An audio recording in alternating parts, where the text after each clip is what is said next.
Everglade snail kite. The curve of the kite's bill perfectly matches the spiral of the shell. A tool evolved for shucking snails. And that's bad news if you're an apple snail that needs to lay eggs. A kite can spot a snail just under the water's surface from 30 feet up.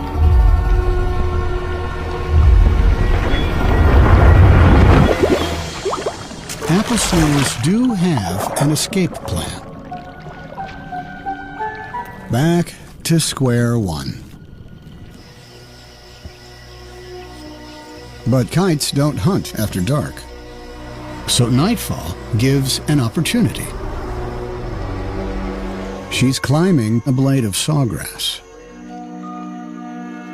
Before sunrise, she must lay dozens of eggs.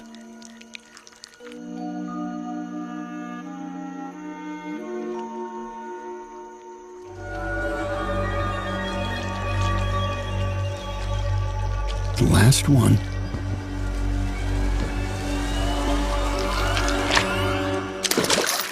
Mission accomplished.